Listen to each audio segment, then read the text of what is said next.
We're going to do another crossover episode. The New York Yankees, just a couple of weeks into this season, are having a very strange couple of weeks. On page, they should be losing. But in reality, they must be doing something right. I'm going to do something right with today's show because Stacey Gotsoulias of Locked On Yankees is here. I'm Sully from Locked On MLB. Let's do ourselves a crossover. Hello, baseball fans. Welcome to the Locked On MLB, Locked On Yankees crossover that's dropping on the 22nd day of April 2022. I'm one of your hosts, Paul Francis Sullivan. As you look down here in my lower third, if you're watching us on the YouTubes, you can call me Sully. My illustrious co-host for today is right over there, all the way from New York. It's like the Brady Bunch. I know. And her name is Stacey Gotsoulias. She is the host of Locked On Yankees, the fantastic host of Locked On Yankees. And if you are just listening to Locked On Yankees, you're missing out because Stacey Gotsoulias has been killing it on the YouTubes. I've known you for a couple of years now, and I've listened to your podcast before I was part of the Locked On podcast. A couple of years? We've known each other like 10 years now, Sully. Isn't that true? Yeah. You understand when I say last year, something happened like last year. That's 2016? 2018 happened. That was last year. God, Yeah. has it been? Yeah. Yeah, it's been 2012. We could no. There's no way we've known each other since 2012. Yeah. On Twitter. How old am I? I know. I have my hair. I'm about to turn the Big Five bagel in a couple of weeks, in less than a month. I will reach the half century mark, and so that means 1/3 of my life will be over. But Stacey Gotsoulias is the host of Locked On Yankees. You got to watch her YouTube rants. They're fantastic. They're funny, and today I'm taking her to school. Literally, if you're watching on YouTube, I'm in my classroom. I'm recording this from my classroom. You're not going to test me, are you? Because this will all be on the quiz. Okay. This will all be on the quiz. Okay. The first question, trivia question I have to ask you is, what Yankee pitcher was on the mound when the Yankees clinched the 1999 American League Championship Series in Fenway Park? When they won the pennant in Fenway Park. And I'll give you a hint. He probably should have been the MVP of that series, all due respect to El Duque, because he got every huge out against the Red Sox in that series. Oh. It's not the obvious answer, right? It is not the obvious answer. Is it Ramiro Mendoza? It is Ramiro Mendoza. Okay. Ramiro Mendoza, Yeah. who later played on another team that I'm not allowed to mention. We used to call him the embedded Yankee. I know. Oh, we called him that too. Yeah. Yeah. He lost the last Red Sox loss that year. He was the losing pitcher. They're like, we can't use this pitcher anymore. We can't use him anymore. It will dust off Curtis Laskanik. I promised I'd not bring up 2004, and I already did. And so as my penance to Stacey, I am going to sing the Yankees' praises. Because and believe me, I don't do that willfully.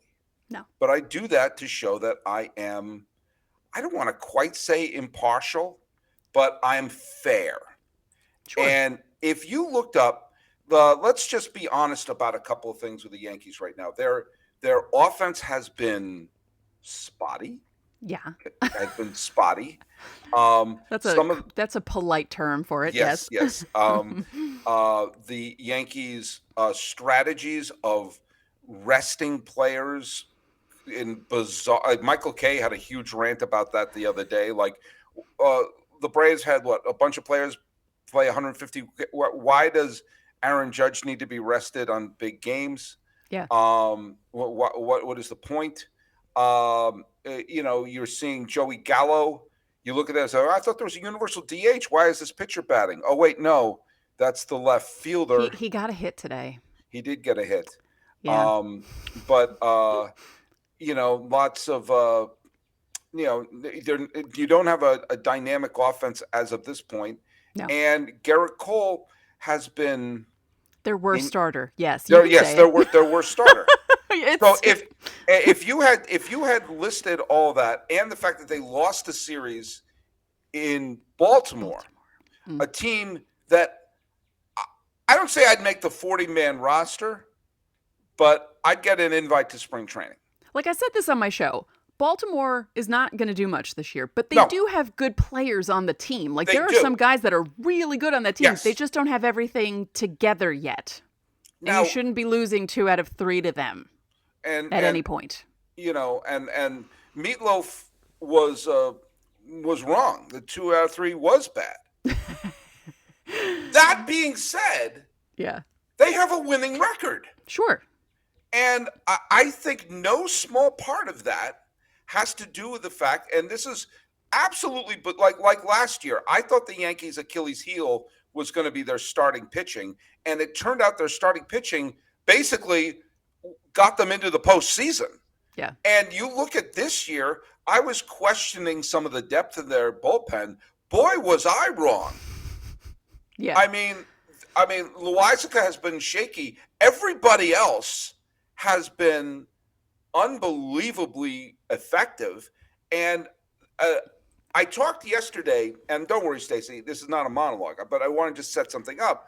I talked yesterday about the Angels, the importance of winning games you have no business winning, especially in the American League, where there's going to be about 11 teams within 5 games of each other. Right. And getting all those wins that you have no business winning early, that you have to make them up. The Astros winning a pair of games, or the Angels winning a pair of games in Houston without Mike Trout. Yeah. Is like, oh, wow, those are 2 games we have to worry about later. A great example for the Yankees was the other day where Cole looked grotesque. It was it was one of the worst things I've ever seen. And the bullpen threw essentially 8 shutout innings, and they won the game. Yeah. Yep.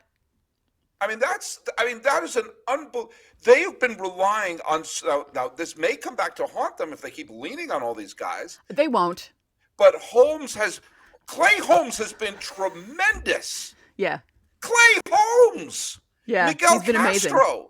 Miguel Castro has been great. Michael King has been great. Some guy named Clark Schmidt, who I couldn't pick out if he walked into this room right now with a shirt saying, "Hello, my name is Clark Schmidt," and he was outstanding the other day. He was one of their big draft picks in 2017, I want to say. Okay, fine. I'm not the... But they drafted him after he had he was recovering from Tommy John when they drafted him, and people were like, what are they doing? I know I've said this before. How lucky are we that it was Tommy John who had that surgery and not Win Remerschwal or a Hal Hrabrowski? You know, Tommy John. I'm getting Win Remerschwal. But so talk to us a little bit about this. How is this Yankee team winning without their stars on all cylinders? And they're playing well. We'll get into today's loss in a second, but the Yankees have been pretty good and a lot better than they are on paper. I will blame the offense for today's loss because Jordan Montgomery pitched his ass off again, and they keep not scoring for him. Yeah. And this dates back to last season, so I don't know. That's true. Poor Jordan Montgomery and his cute little accent of his southern accent, and he's just such a sweet boy, and like talking about his outing and this and that. And, if it were me, I'd be like, these jackasses can't hit for me and it's driving me crazy. But that's why I'm not a baseball player, because I'd be in trouble. I'd be one of those baseball players that'd be like, yeah, I know it's a team sport, but could you help me out, please? Could you please get me a win maybe every once in a while? I think we should change Jordan Montgomery's name to Jacob Montgomery just for the time, because it's like watching Jacob deGrom a couple seasons ago when the Mets just could not score for him, or the bullpen would come in and give up, like 2 runs, and then the Mets would lose like 3-0, like that sort of thing. There was a story when the Dodgers were dominating in the 60s with all through their pitching. They actually had an anemic offense. Mm-hmm. And someone had That was like Drysdale and all those guys? Drysdale and Koufax and Claude Osteen and all of them were amazing pitchers. And there's someone asked, I don't know what some journalist said, did you hear that Sandy Koufax threw a perfect game? And his response was, did he win? It's true. But, the pitching will come around. Montgomery lasted 6, who's the first one to make it to 6 innings. Severino's looked good. Nestor Cortez. Nestor Cortez. He's the ace right now. Yeah, he's unbelievable. Yeah. And he doesn't even throw the ball hard, which is even funnier. Like, he's not dialing up to 98, 97, 98, 99. He's throwing it like 91. Occasionally, like a 92 will get in there, you know? Can I ask you, like, with so much emphasis on getting flamethrowers and getting guys who come out of the bullpen throwing 100, do you think maybe that helps someone like Nestor Cortez? I think so, because it's getting to the point where you see, 97, 98, like all the time. That's a Like, change. it's not rare anymore. Yeah, like you're seeing, like, he threw a 98-mile-an-hour changeup. You're like, no, he didn't. How is that physically possible? The guys are throwing over 100 with no issues. Special. Yeah, it's not even special anymore. It's not special anymore. If someone hits 105, that'll be special. And I think with Cortez, it's almost like, I don't want to say it's like Mo, but it's similar in which, like, I think these guys kind of know what's coming, but they still can't hit it. Something that he's doing is just working for him. And I hope we're not jinxing him right now, because he's just doing really well. And it's so cool to see someone come out of nowhere and do this well and be the guy that the Yankees are, making T-shirts about. And, like, he had his own T-shirt last year and his teammates were wearing it. And, like, they really, like, love this dude. And just to see him doing so well is pretty cool. I think that's one of the lore of baseball, though, is that it's really one of the only sports where you can have someone who looks like a regular dude kind of come out of nowhere. I mean, that's the allure of Fernando Valenzuela, who I was at Dodger Stadium just last weekend, and everyone got Jackie Robinson jerseys, so there was a lot of that was the handout that they had. So, but I still think the most popular jersey in Dodger Stadium is number 34. Yeah. And he's the Spanish. He does the Spanish broadcast, and they always cut to him in the booth, and the place goes absolutely bananas. Nuts, yeah. And I'm convinced. I mean, he came out of nowhere, and he just looks like a guy. He just looks like a regular dude. He's got the mop of hair, a little chubby, a little round face. He looked just like a guy you would see working and just work living in your neighborhood.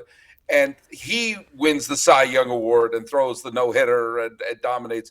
You can't see that in basketball. Right. There's no guy like, hey, that looks like a gym teacher. And look at that.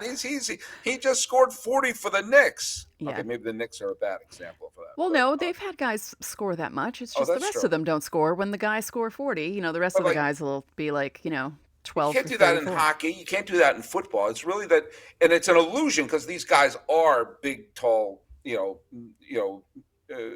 specimens. But there is that lure and that someone like a Nestor Cortez could come out of nowhere and not look like a Greek god.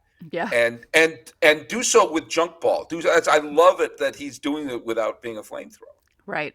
Because there's so many of them now. It's like, it's now would be the time to develop a knuckleballer. Yeah. Yeah. Yeah, we don't see them anymore. Yeah, a knuckleball long reliever. If you're doing an opener and you start with a guy throwing 100, then you bring in a Wakefield, the batters will be like, we don't know what we're doing. Yeah.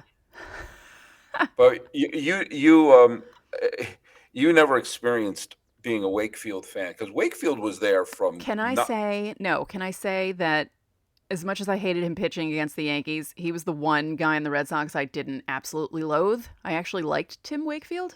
Yeah, because he was this lovable guy from Melbourne, Florida. You never heard him speak. He just pitched.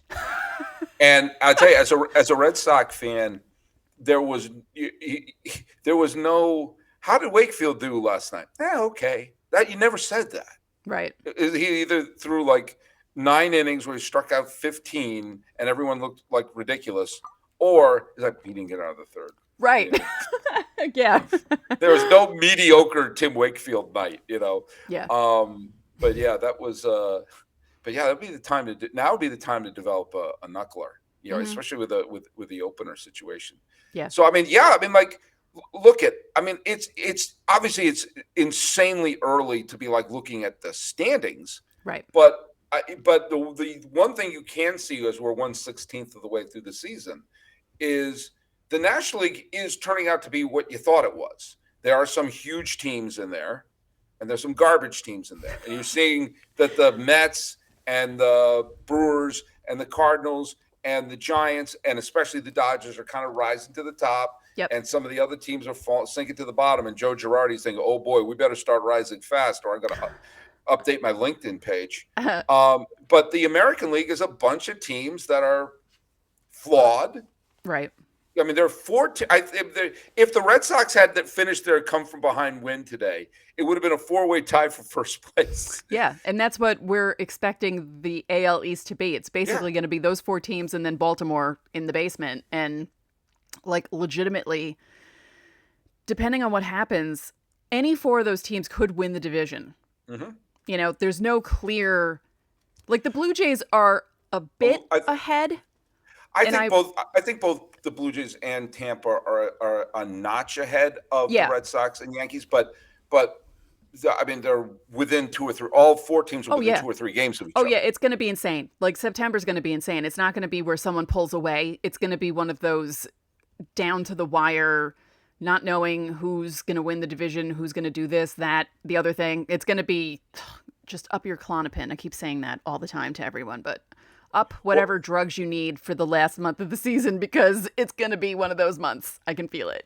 and if two additional things happen, it could even be better. Like you see the Guardians, who we all know could pitch, but Jose Ramirez signed that contract, and I think he's already hit 50 home runs this year. I mean, it's like Right. put him on your fantasy team, and the other Yeah. players are hitting around him. Like they've been a bunch of games where they clobbered the White Sox, and we knew Houston's going to be a good team. We know Seattle was going to be a good team, but the Angels are off to a decent start, even without Trout. And if the Angels and Cleveland could be contenders as well, then Yeah. it's going to be an absolute free for all. Yeah. Absolute free for all. And you know what? I mean, for some of the teams that have like stars, this may be their chance. Like, when are we going to get a ring? Like, I know like someone like Aaron Judge just wants a ring to be part of that Yankee lore and, experience life's special moments with jewelry. And if you want to experience life's special moments with jewelry, let me recommend going to BlueNile.com. Whether it's everyday fine jewelry like cocktail rings or tennis bracelets or a beautiful wedding ring or a band, BlueNile.com has you covered. They are the original online jeweler since 1999. Right around the time Ramiro Mendoza closed out the 1999 American League Championship Series at Fenway Park, BlueNile.com got started helping millions of couples create their perfect engagement ring. BlueNile.com offers expert advice 24/7 with legendary service and 30-day returns. When you commit to a piece, so does Blue Nile. They have guaranteed service and repair for life and the diamond price guarantee. Contact Blue Nile to receive a competitor's diamond against one of Blue Nile's, and in most cases, they'll be matched or even beat the price. Now, let me just tell you something here and right now. This Mother's Day, give your mom, now my mom's listening to this right now. Turn away, Mom. I'm getting you your present. She's going to treasure this forever. Fine jewelry from BlueNile.com. And Locked On MLB listeners get $50 off any purchase of $500. This podcast exclusive is only good through Mother's Day. Use coupon Locked On. That's code Locked On. Plus, every order is insured, ships free, and arrives in discreet packaging that won't give away what's inside. Shop stress-free and find your forever piece. Go to BlueNile.com. Now, I know my mom's going to love her Blue Nile. But do you know what? I think Stacey got serious. If I were to give you a gift, and we're not quite at the point in our friendship where I can send you jewelry, okay? Right. But I could send you a Built Bar. Oh, I would love that, especially if it was mint brownie. Oh, yeah. And by the way, we have mentioned each other in our respective shows. You brought up the fact that I love the raspberry and you love mint brownie. Now, I happen to love mint brownie too. I just like that the tanginess of the raspberry mixed with the chocolate. And I said, but Sully, they can't all be covered 100% chocolate. I said, that's where you're wrong. They all are, including, drum roll please, the Puffs. Now, I know you've had the Puffs, Stacey Gotsulias, because you love it. Which one is your favorite of them? I love the churro. Yeah, I like the banana cream pie. Yeah. That's really good. I mean, the churro's great. Don't get me wrong. Don't get me wrong, but they're the first ever protein-infused marshmallow. They're fluffy. They're marshmallowy. They're not just a protein bar. They're great, and they're covered in 100% chocolate. Yes, the puffs are. You got low calorie, high protein. Replace your candy bars with these. They're better. Typical candy bar can be anywhere to 200-300 calories. But I don't need to tell you that because you already know candy bars aren't good for you. All right? This shouldn't be a surprise. I want to take care of my body, so I'm going to have a candy bar. Forget that. Built Bars. Go to Built.com, scroll down to the macros charts. You'll be blown away. High protein, low calorie, high fiber, low carb. Most easy for you to say. Most Built Bars contain, I'm going to edit that out. Most Built Bars contain 130 calories, 4 grams of sugar, 4 grams of net carbs, and 17 grams of protein. Got great flavors, but here's the deal. They're always coming out with new ones. And anytime they think a flavor might be good, they'll make it. It'll be delicious. It'll be good for you. That's what they do. They first think about the taste, then they figure out how to make it healthy. I don't know how they do it, but they do it. So here's what you should do. Stacey, I want you to write this down because you may forget this. Oh, okay. Go to Built.com. Use promo code LOCKED15 and get 15% off your order. Use promo code LOCKED15 for 15% off at Built.com. All right, we're here in my classroom talking about Built Bars, talking about jewelry. Means we're talking Yankee baseball with Stacey Gotsulias. Can only mean that. Yeah. All right, I just did about 12 or 13 minutes praising this Yankee team. Yeah, I know. That was not easy for me. I need a Built Bar to build up my energy after doing that. Now let's bring a little bit of the snark.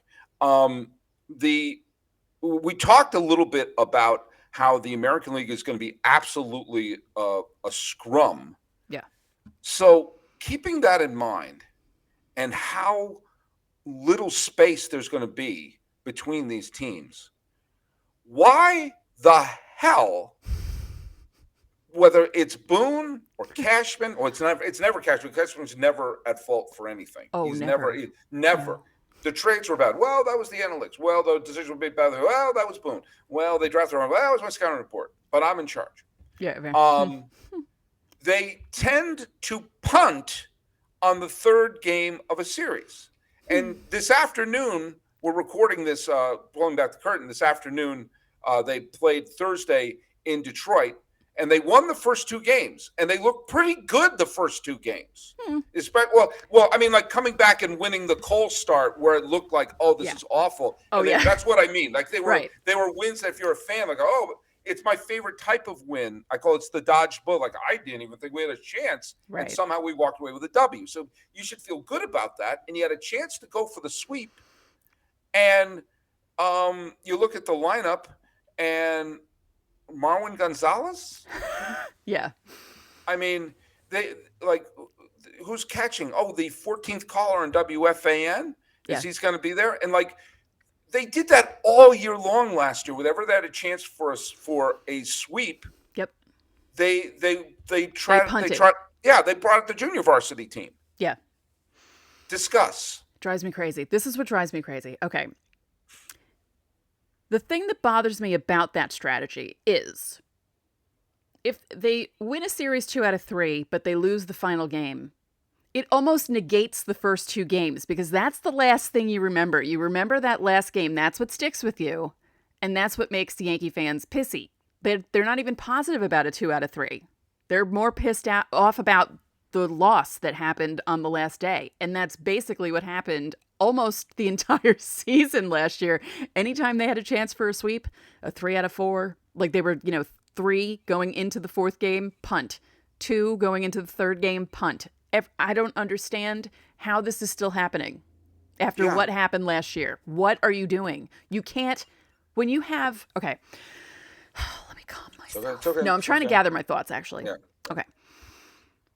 There's not just one team that you're competing with in your division. Forget the whole AL as a whole. We're talking about the AL East. There are 4 legitimate teams, okay, that you're in, all right? So you have 3 teams that you're fighting against you're jostling for position. You can't do stuff like this. Mm-hmm. Every win is important.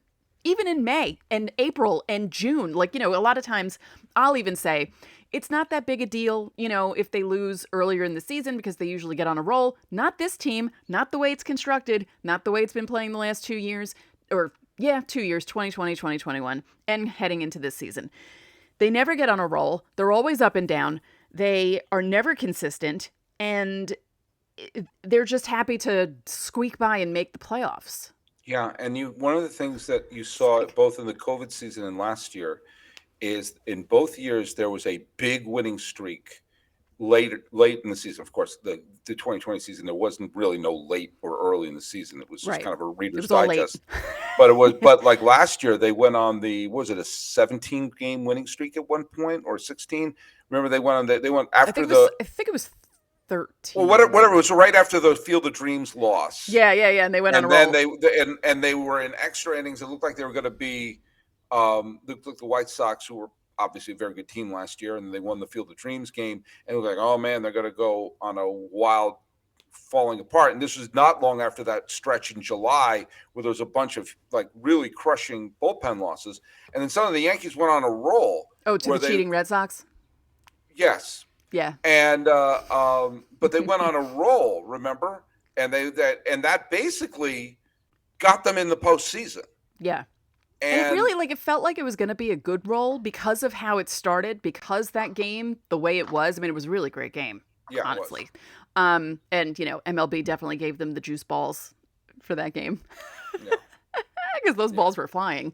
That could have been a really, hit one to the corn, that could have been a really crushing, deflating loss. And then they went on this streak and you're thinking, okay, this is something.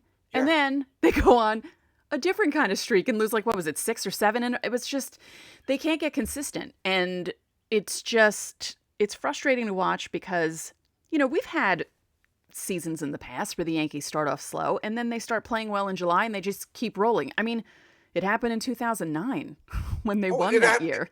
It happened in 2001. Yeah. There's a bunch of years I remember in 2001, that was the first year Manny was in Boston. And the Yankees were struggling out of the gate. Yeah. And there's there have been a bunch. I mean, okay, 98, they were actually. Oh yeah, the 1-4. Yeah, the infamous 1-4. But then after that, they were off to a great start. But I mean, there have been a couple of years where they got off 07, not that they won the division, but going into the All-Star break, they were just around 500. They were 11-17 at one year. 05 they were at 500 in July. Yep. And that was the year Aaron Small and Sean Chacon came out of nowhere. Yeah. Saved, and they won the division that year because, and again, I'm bringing this up, the Red Sox dropped 2 out of 3 in the opening series at Yankee Stadium. Yep. And the two teams finished tied. Yep. And because the Yankees went 10-9, one game would have been the difference between playing the White Sox, who just were the worst matchup for the Red Sox. We're going to kill the Red Sox, as opposed to the Angels, who the Red Sox always took to the woodshed. I don't think the Red Sox were going to beat Chicago that year anyway. I think the White Sox were just too good a team. But that being said, it's the difference between a division title or not. Right. Now, bringing this back to this year, you've got to.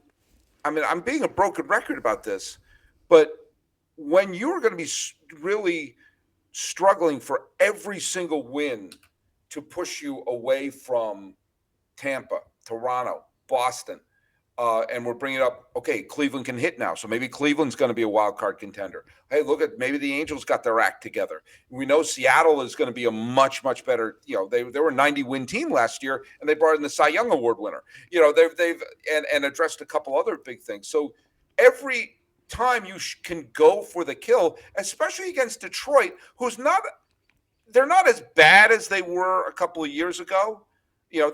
Some of their players are starting to gel, and they're starting. Obviously Hinch, for whatever he did, he was still a fine manager. They're certainly improving team, and you go for the kill on that because you're going to need these wins. These are wins you're not having to fight for, and we saw let's just say. I understand sometimes you got to punt, sometimes you got to rest a player. It seems like they strategize when they're going to rest the player instead of saying this player needs rest. Yeah. Yeah.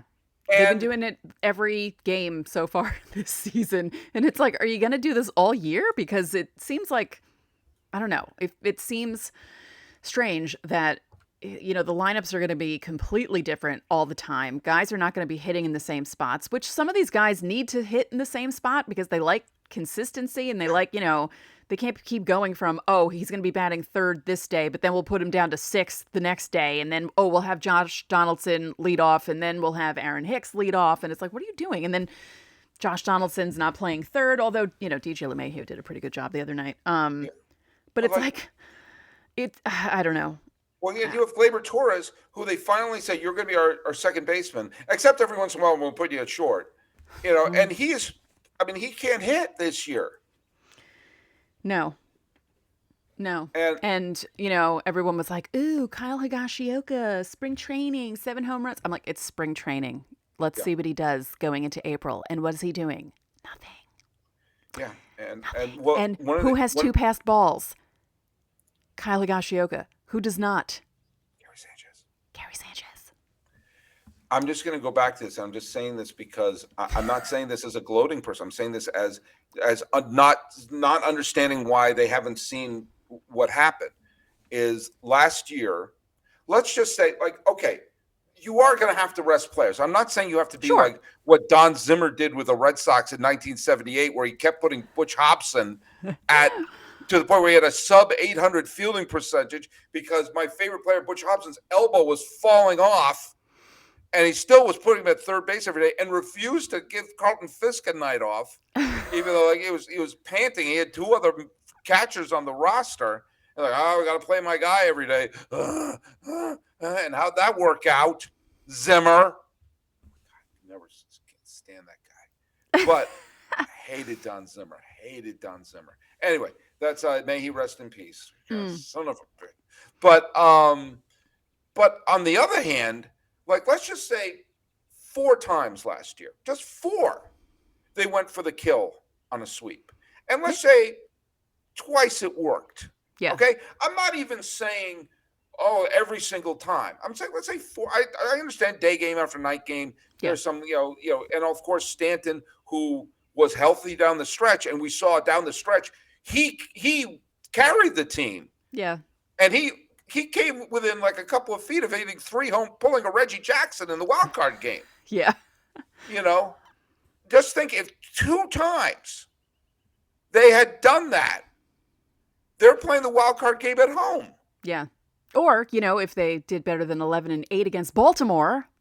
Well, I mean, that's a different stuff. They could have been. That cost them the division. Yeah. I mean, it really did. But I'm just saying, like, I'm saying just 2 additional times, and why, and you're seeing it's the same American League this year. Yeah. It may even be tighter. Yeah. As I said, because Cleveland and Anaheim might be contending as well. It may be tighter than it was last year. And last year, if the Yankees don't score on that infield hit against Tampa in the bottom of the 9th, yeah, Toronto is like tied. It's like it will turn like a 3-way tie. Yeah, and and it's going to be tighter this year. So how could you not go for the kill at least? Against Detroit this early in the season, you're not going to go in for the kill. Yeah, and I was going to say that maybe all the injuries that they went through in 2019, even though the team in 2019 was amazing. I mean, no other team could win 103 games with as many injuries as the Yankees had to major players because all the guys they plugged in did really well. But I think they knew that would probably never happen again. And I think that Aaron Boone is kind of like, or even, the front office is giving him this direction to do this sort of thing because they're afraid of that sort of thing happening again, where they lose someone for a really long time and they know it's not going to be the same. 2019 was an outlier. That's not happening again, Yeah. A lot of things broke right in 2019. Yeah. In a very surreal way. For those of you who don't remember, that was the year where Stanton played less than 20 games the whole season.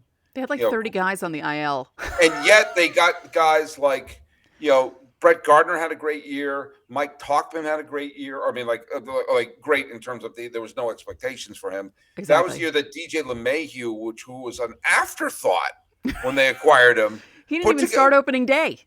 and he was an MVP candidate by the end of the year. Yeah. And Sanchez homered a lot, and Urshela, again another afterthought, was like that was a really weird team. Yeah. And there's sometimes you see years where a team, I'll bring up the '88 Dodgers, who had a ton of injuries and had like players you don't think of as a Dodger, like Mike Shelby or John Shelby or Franklin Stubbs or Yeah. Alfredo Griffin. They Right. all are world champion Dodgers, and then you look at that Yankee team that got to um, the ALCS and won. What they said? Do 104 games that year? 103 games. 103. Yeah. 103 with like Mike Talkman. Yeah. You know, that was a very weird Yankee year, and I would imagine as Yankee fans go, and I'm going to bring up this question. We've talked about this on a previous podcast, but we'd like to bring it up kind of up to date. Is one of those years where you're like, they didn't win it, but God, I love that team. And I would imagine for a Yankee fan, that's got to be one of those teams that you're like, I know they didn't win the World Series. They didn't even get to the World Series because of electronic buzzers all over Jose Altuve's body. But that must have been just a beloved team for Yankee fans for what they did. Yeah. 2017 and 2019 were the two teams that Yankee fans really, in recent years, were really, I think 2017 more bummed that they didn't make it to the World Series and then finding out what happened. It was like, great. But yeah, 2019 was a bummer the way it ended, just because of how well it went for them when it didn't go well. You know what I mean? Like they had Yeah, all those guys who were hurt, but then they plugged all these guys in who did really well. And they win 103 games. They make it to the ALCS, and it just felt like they were plugging along. And it was that kind of a team that could win a World Series because of everything they went through yeah. during the regular season, and then it just didn't happen, and that was a bummer. Well, that team, when you looked and you saw that, like, Stanton played just like less than 24 games, Yeah. you would have probably bet that team was going to fall apart. Instead Yeah. of that would have been such a long shot if you were going to bet on them. And if you're going to bet on anyone, go to betonline.net, which is your number one source for all your betting stats and sports info. Find all of the latest sports developments, league reviews, and news, including this year's basketball playoffs and the start of the Major League Baseball season. BetOnline is your continued source for all your sports wagering information, from live betting to playoffs, esports, and more. Head to the website today or use your mobile device to learn more about the trends and action. BetOnline, it's where the game starts. Mm. Continuing our lockdown crossover with Stacey Gatsoulias. I am always curious about this, especially from fan bases that I don't adhere to. Yeah. I guess I'm phrasing things in a kind way. Uh, Um, I think about, like, growing up a Red Sox fan. There was Jerry Remy had his memorial ceremony at Fenway Park the other day, and he was our Scooter. right. In that, I loved Phil Rizzuto when he called Yankee games, and I love the fact that sometimes he wasn't even paying attention. It was like your quirky Italian uncle was Yeah. watching the game, and he sounded like a New Yorker, and he had a New York sense of humor, and it was just wonderful. And in fact, the most amazing years when he was teamed with Tom Seaver, because Tom Seaver was so funny, and he Yeah. knew how to push Phil's buttons at the right time. Remy was like that for Red Sox fans, in that he was a wonderful player, like Rizzuto was wonderful player, but Remy was from Fall River, and he sounded just like a guy you'd see at Dunkin' Donuts, and he Yeah. was funny. He had lots of stories, but then he would go on like the throwing the pizza famous moment, or when he lost a tooth in the middle of a game and he's showing it to Don Orsillo and didn't know what to do with the tooth.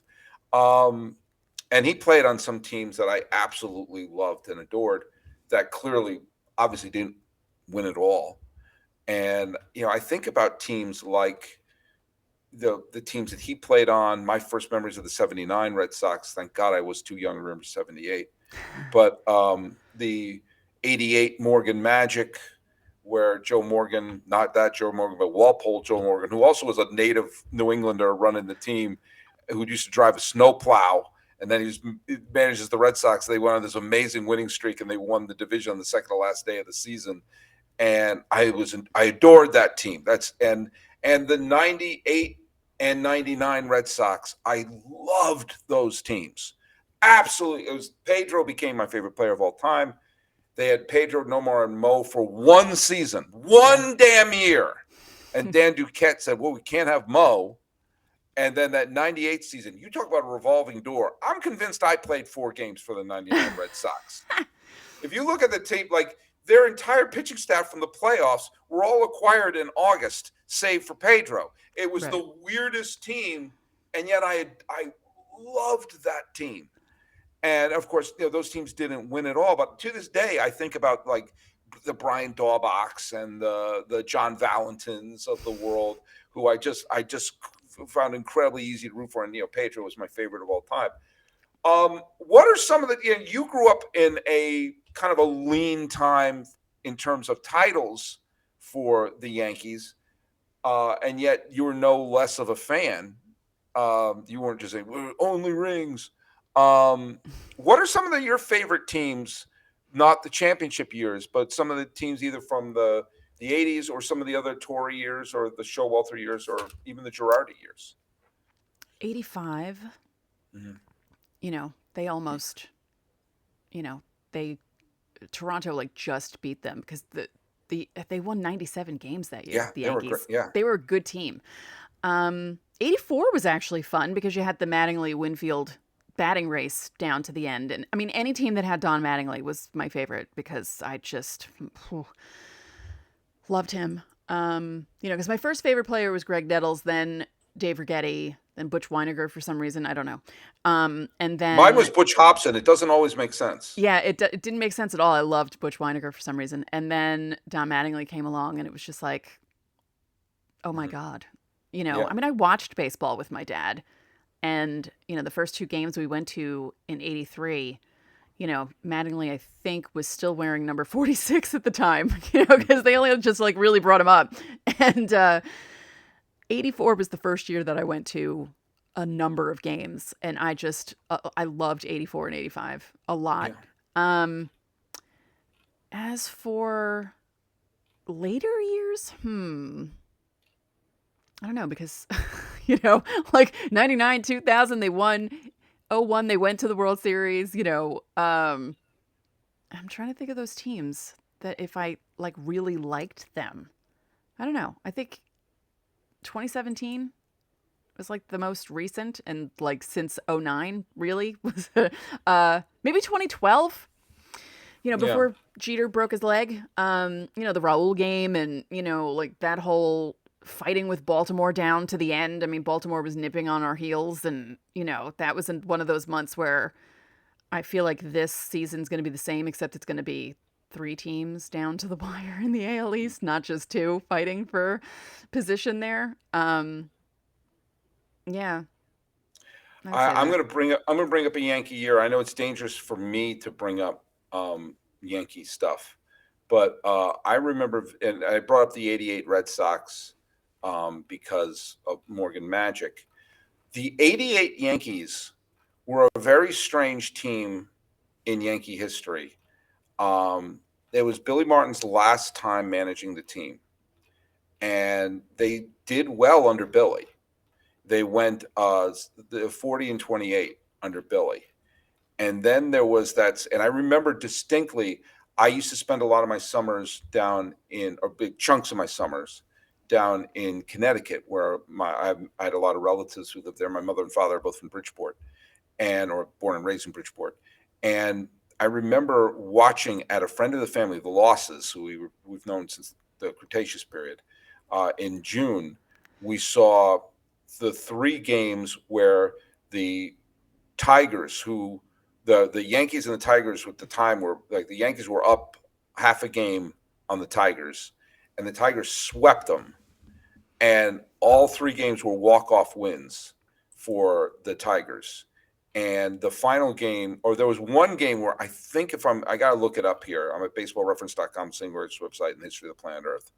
I think one of the games was a grand slam in the bottom of the ninth with the team down. Yeah, they scored 6 runs, and the Tigers scored 6 runs in the bottom of the ninth. And the final out was a 2-out grand slam with the Tigers down 6-3. Alan Trammell hit a grand slam off of Cecilia Guante to Oh my win God. the game. Wow. And they wound up losing all the games, and so they went from like half a game up to a game and a half back, and they fired Billy. Yeah. And brought in Piniella, and the team did not do so well under Piniella, and of course that led to Piniella being fired, and eventually he wound up going to taking the Reds to the World Series. But that was a year. It was a weird year for the Yankees because they picked up Jack Clark, who they didn't need. Right. They had Mike Pagliarulo, was Willie Randolph's last year with the Yankees. They just had a weird, like, people you don't think of with the Yankees on that team, like Jose Cruz. But that was also the year that Claudel Washington hit a bunch of walk-off home runs. Right. Yeah, it was really weird. And they, like, Tommy John was still on the team. He was 45. John Candelaria was on the team. He was older than dirt. Ron Guidry made 10 starts. He was older than dirt. Yeah. It was just one of those weird years. But they also had they had famously traded Jay Buhner for Ken Phelps, as memorialized by the Seinfeld episode.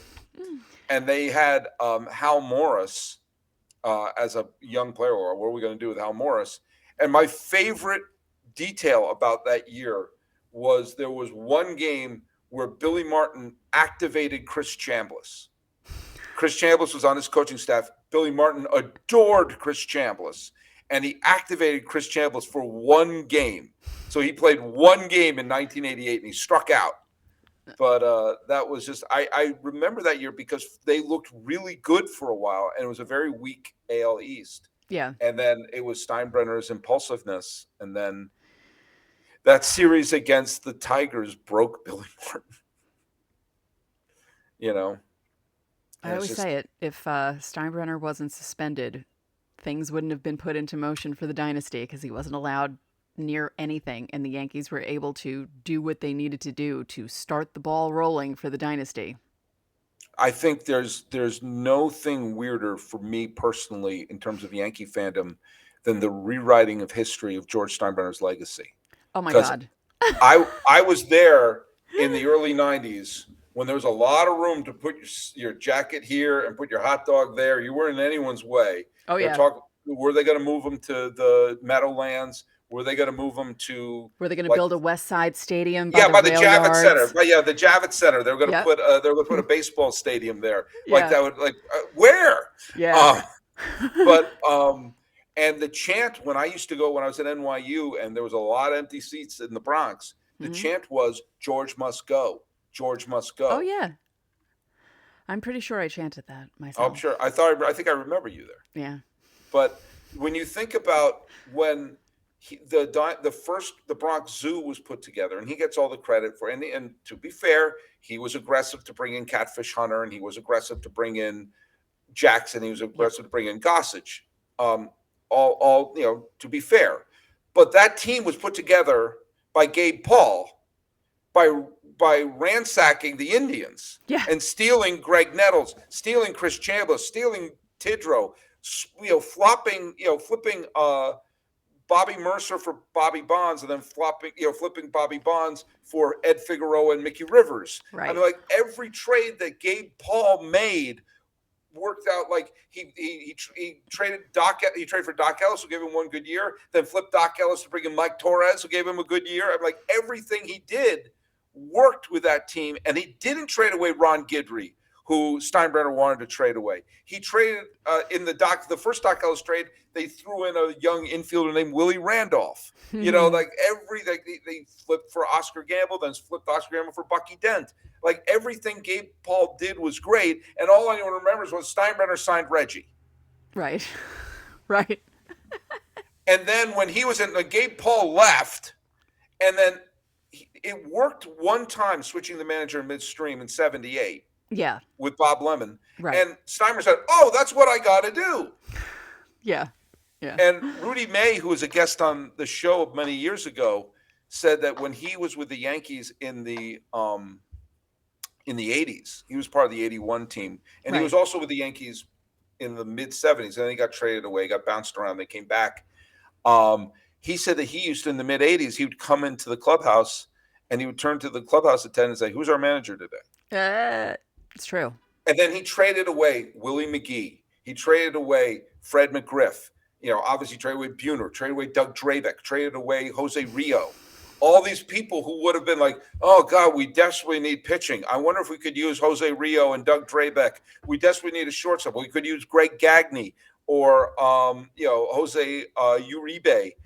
We could use a great, imagine having Willie McGee in his prime in a lineup with Don Mattingly and Dave Winfield." Right.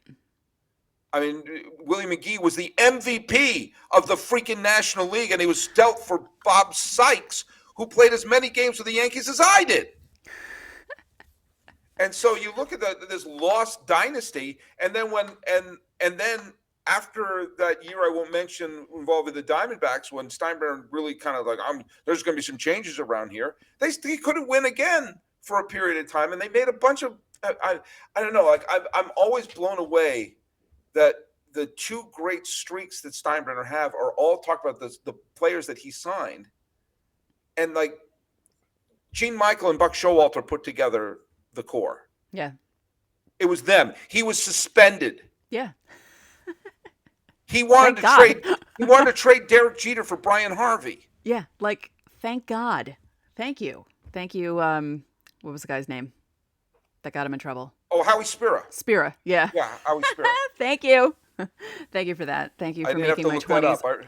Thank you for making my 20s a really fun time, because my childhood, not that it was rough. I mean, I went to Yankee Stadium a lot in the 80s, and they won a lot when I was there. They just didn't make the playoffs. They were a fun team. They just couldn't pitch. Yeah. They couldn't pitch. And then while the Yankees were floundering in 1990 with a horrible pitching staff, the NLCS had the two aces, Jose Rio and Doug Drabeck. And Hal Morris was hitting the snot out of the ball for the Reds. Yeah. And Willie McGee won the batting title. I mean, all these different things. Anyway, well, look, we've been talking a lot, and I knew it was going to be like this. Yeah. But that's what happens. As apparently we've known each other over a decade. Yeah. It's been a decade. It's been a decade. Holy Toledo. Holy Phil Esposito. Well, Stacey Gotsulias is the host of and sometimes co-host, sometimes solo host of the absolutely fabulous Locked On Yankees, which I subscribe to and listen to. And I don't just listen to the games after a Yankee loss. I listen to all the episodes. But you should follow Stacey on YouTube, because not only do you get the great rants, but you also get some outstanding eyebrow work and we both have. I can only do one. I can do both. Yeah, I can't do both. Only my right one. Yeah, I can do both. I could do this one naturally, and then I developed the other one. And that was just watching Belushi, who was one of my comedic heroes. Well, Stacey, where can people follow your fantastic podcast? You can follow my podcast. Let's see. We're on Instagram and Twitter at Locked On Yankees, all one word. You can find us on every podcasting platform available. There seem to be new ones popping up every day. I know. And, if you feel so inclined, you can follow me on Twitter at Stacegots, STACEGOTS. Right there. I tweet about baseball. I tweet about 80s music, and I put up a lot of pictures of my cats. So if you're into that. By the way, follow Stacey on Twitter for great baseball stuff, but also during the off season, you will go on these tangents of posting whatever the American Top 40 was for that particular weekend. Yeah. And from like, okay, this is what it was in 81 or 82 or 84, whatever it was. And when you hit one of those years when I was following it and listening to WHTT in Boston, and listening to like, oh my God, I like, there's sometimes like, I can't believe there's a brain synapse that I have that still remembers that song. So that's some of my, for nostalgic purposes. Yeah. There you go. You follow our show at Lockdown MLB Pods on both Twitter and Instagram. I'm your pal Sully. I'm at Sully Baseball on Twitter and Sully Baseball Podcast on Instagram. Well, talking for a long time. I may have to split this in two. Yeah. The video will be one. If you listen on audio, I'm going to split this in two on audio. This has been Locked On MLB crossover with Locked On Yankees. I'm your host, Paul Francis Sullivan. Please call me Sully.